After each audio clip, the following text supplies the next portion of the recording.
ലോകത്തിന് മുഴുവൻ നന്മ വരണം എന്ന് പ്രാർത്ഥിക്കുന്ന ഒരു മനുഷ്യനാണോ, അതോ ഈ ലോകം എൻ്റെ ദൈവത്തിൻ്റെയാണ്, അതുകൊണ്ട് ഒന്നുകിൽ നീ എൻ്റെ ദൈവത്തിൽ വിശ്വസിച്ചും വിധേയപ്പെട്ടും എനിക്കൊപ്പം സഹവസിക്കുക, അതിന് കഴിയുന്നില്ലെങ്കിൽ എനിക്ക് കഷ്ണിക്കാനായി കഴുത്തൊന്ന് നീട്ടിത്തന്ന് എന്നെ ഒരു ഘാതകനാക്കാൻ വേണ്ടുന്ന സഹായ സഹകരണങ്ങൾ നീ എനിക്ക് ചെയ്തു തരിക എന്ന് യാചിക്കുന്ന മനുഷ്യനാണോ മാനവരാശിക്ക് നല്ലത്?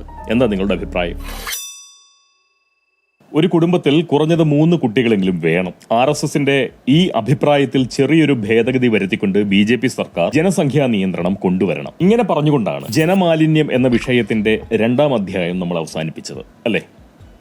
ഇത് 3ാമത്തെ അധ്യായമാണോ അതോ ഈ വിഷയത്തിന്മേലുള്ള അവസാനത്തെ അധ്യായമാണോ എന്ന് തീർച്ചയായിട്ടും പോകാൻ ഇപ്പോൾ പറയാൻ പറ്റില്ല. എന്തായാലും ഈ സംസാരം ഒരു 8-10 മിനിറ്റിനകം പോകാൻ നിർത്തും, അല്ലെങ്കിൽ നിർത്താൻ ശ്രമിക്കും. എന്നിട്ട് മിച്ചം എന്തെങ്കിലും പറയാൻ ഉണ്ട് എന്ന് തോന്നുകയാണ് എന്നുണ്ടെങ്കിൽ അത് അടുത്ത അധ്യായത്തിലേക്ക് പോകാൻ മാറ്റിവെക്കുകയും ചെയ്യും. പറ്റിയാൽ എന്നും എന്തെങ്കിലുമൊക്കെ പറയാനും നോക്കും കേട്ടോ. ഭീഷണി തന്നെയാണെന്ന് കൂട്ടിയാൽ മതി. അതിനായിട്ടും പരിശ്രമിക്കും എന്നും എന്തെങ്കിലുമൊക്കെ പറയാൻ. സ്വന്തം സാമൂഹ്യ പ്രതിബദ്ധതയുടെ പ്രകടനമാണ് പൊതുകാര്യങ്ങളെ പറ്റിയുള്ള നമ്മളെപ്പോലുള്ള പൗരന്മാരുടെ ഇത്തരം പറച്ചിലുകൾ. അങ്ങനെയാണ് പോകാൻ മനസ്സിലാക്കുന്നത്, വിചാരിക്കുന്നത്. വാമൊഴിയായി ഞാൻ നിങ്ങളോടും വരമൊഴിയായി നിങ്ങൾ എന്നോട് കമന്റ് ബോക്സിലൂടെയും നടത്തിക്കൊണ്ടിരിക്കുന്ന ഈ പറച്ചിലുകൾ സത്യത്തിൽ നമ്മൾ നടത്തുന്ന ഒരുതരം സാമൂഹ്യ പ്രവർത്തനം തന്നെയാണ്, അല്ലേ? ആണ്. അങ്ങനെയാണ്. ആണെങ്കിലും അല്ലെങ്കിലും നമുക്ക് നമ്മുടെ വിഷയത്തിലേക്ക് പോകാം. പക്ഷെ അതിനു മുന്നേ മറ്റൊന്ന് ബാക്കിയുണ്ട്. അതെ, അത് തന്നെ. അപ്പോൾ പതിവ് പോലെ ജാതി, മത, വർഗ, വർണ്ണ, പ്രായ, രാഷ്ട്രീയ, ലിംഗഭേദമന്യേ എല്ലാ സഹപോങ്ങർക്കും നല്ല ഒന്നാന്തര നമസ്കാരം. ഞാൻ ഹരീഷ്, പ്രബുദ്ധ കേരളത്തിലെ പ്രഥമ പോങ്ങൻ അഥവാ മുത്തുപോങ്ങൻ. എല്ലാ സഹജീവികൾക്കും പുതിയൊരു വീഡിയോയിലേക്ക് സ്വാഗതം.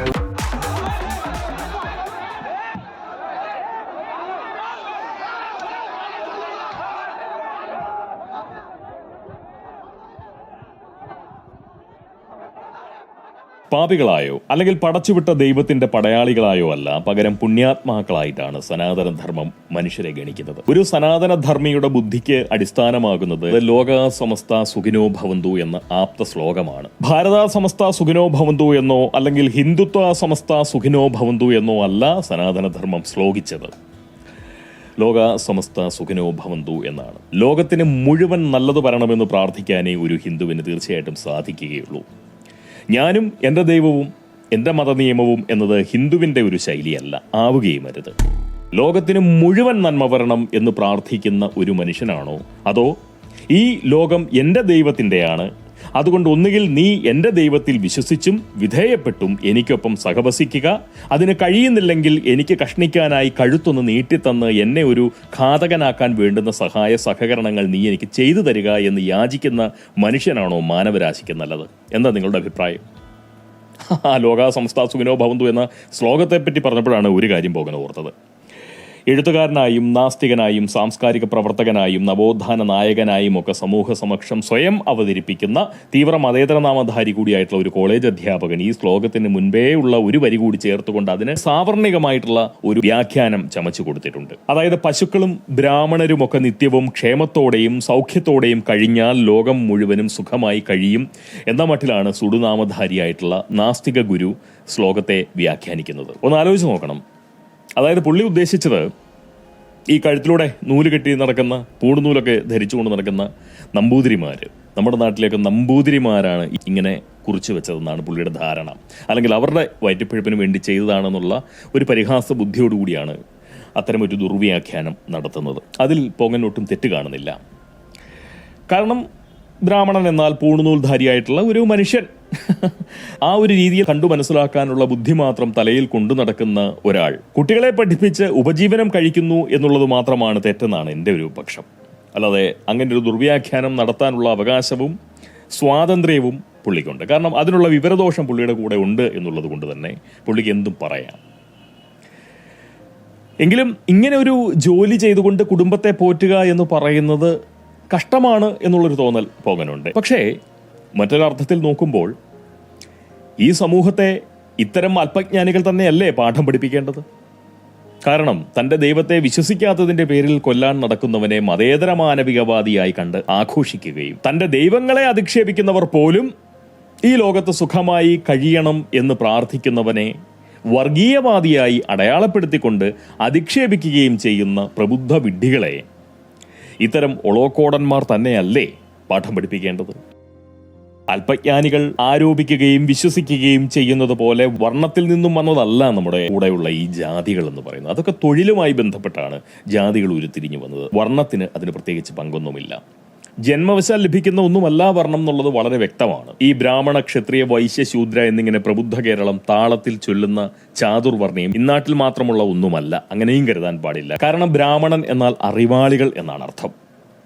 അറിവാളുന്നവർ, പണ്ഡിതർ, ആംഗലേയത്തിൽ പറഞ്ഞു കഴിഞ്ഞാൽ ഇന്റലക്ച്വൽസ്. നായരായി ജനിച്ച ചട്ടമ്പി സ്വാമികൾ സമാധിയായത് ബ്രാഹ്മണനായിട്ടാണ്. അതുപോലെ തന്നെ ഈഴവ സമുദായത്തിൽ ജനിച്ച ശ്രീനാരായണ ഗുരു സമാധിയായപ്പോൾ അദ്ദേഹവും ബ്രാഹ്മണനായിരുന്നു. അതാണ് അതിന്റെ വാസ്തവം. അതുപോലെ തന്നെ ക്ഷത്രിയന് പടവെട്ടും പരിപാലനവുമാണ് പണി. വാരിയേഴ്സ് എന്ന് ഇംഗ്ലീഷിൽ പറയും. മഞ്ജു വാര്യരുടെ പേരിന് വാലായി കിടക്കുന്ന ആ വാര്യരല്ല, ഇത് മറ്റേ വാരിയർ.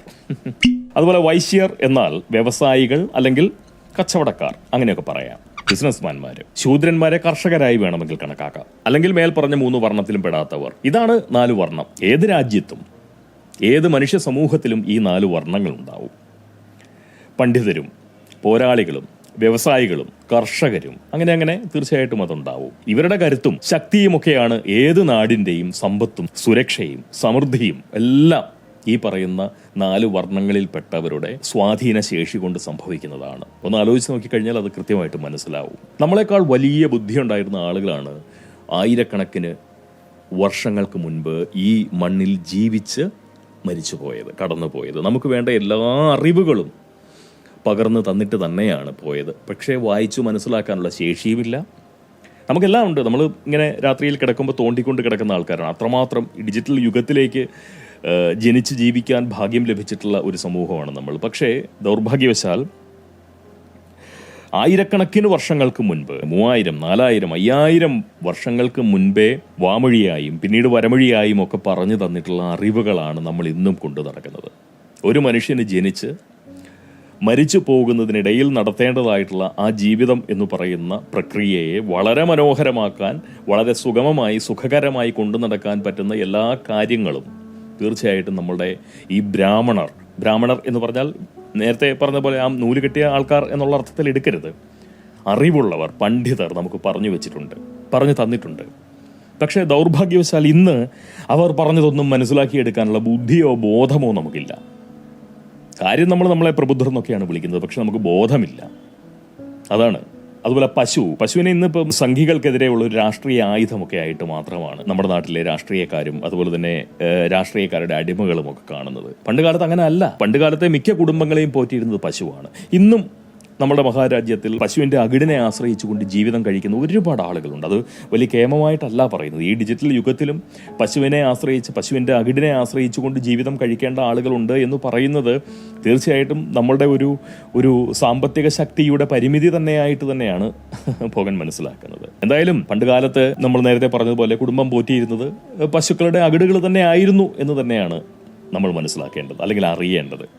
പശുക്കളുടെ ക്ഷേമം എന്നാൽ അത് കുടുംബത്തിന്റെ ക്ഷേമം എന്ന് തന്നെയാണ് അർത്ഥം, അല്ലെ? അപ്പോൾ അറിവും അകിടും ശുഭമായിരുന്നു കഴിഞ്ഞാൽ ലോകം സ്വാഭാവികമായിട്ടും സുഖകരമായി കഴിഞ്ഞു പോയിക്കോളും എന്ന് പറയുന്ന ഒരു മഹത്തായിട്ടുള്ള ചിന്തയാണ് നമ്മുടെ സനാതനധർമ്മം മുന്നോട്ട് വയ്ക്കുന്നത്. ഈ സനാതനധർമ്മം എന്ന് പറയുന്നത് ഹിന്ദുക്കൾ മാത്രം ആചരിക്കേണ്ട ഒന്നല്ല, ലോക സമൂഹത്തിന് വേണ്ടിയിട്ട് തയ്യാറാക്കപ്പെട്ട ഒരു കാര്യമാണ്, ഒരു ജീവിത വ്യവസ്ഥയാണ് ശരിക്കും പറഞ്ഞാൽ സനാതനധർമ്മം എന്ന് പറയുന്നത്. അത് ഹിന്ദുക്കൾക്ക് മാത്രമുള്ള ഒന്നായിട്ടല്ല. കാരണം പണ്ട് കാലത്ത് മറ്റു മതങ്ങളൊന്നും ഉണ്ടായിരുന്നില്ലല്ലോ. ഇതൊക്കെ രചിക്കപ്പെടുന്ന കാലത്ത് മറ്റു മതങ്ങളൊന്നും ഈ ഭൂമി ഉണ്ടായിരുന്നില്ല. ഒരു മനുഷ്യൻ എങ്ങനെ അവന്റെ ജീവിതം സുഖകരമായി വലിയ ബുദ്ധിമുട്ടുകൾ കൂടാതെ നടത്തിക്കൊണ്ടു പോകാൻ പറ്റുമെന്ന് പറയുന്ന ചില വ്യവസ്ഥകളാണ്, ചില ചട്ടങ്ങളാണ്, ചില ചിട്ടകളാണ് നമ്മുടെ വേദങ്ങളിലും ഉപനിഷത്തുകളിലും പുരാണങ്ങളിലും ഒക്കെ പറയുന്നത്. അത് ദൈവകാര്യമായിട്ട് നമ്മൾ അങ്ങനെ ചുരുക്കി കാണരുത് എന്നുള്ളതാണ്. ഇതൊരു മനുഷ്യന്റെ ജീവിതചര്യ എങ്ങനെ നന്നായി ജീവിച്ചു പോകാൻ പറ്റും എന്നുള്ള കാര്യത്തിലുള്ള ഒരു പാഠമാണ് ശരിക്കും പറഞ്ഞു കഴിഞ്ഞാൽ.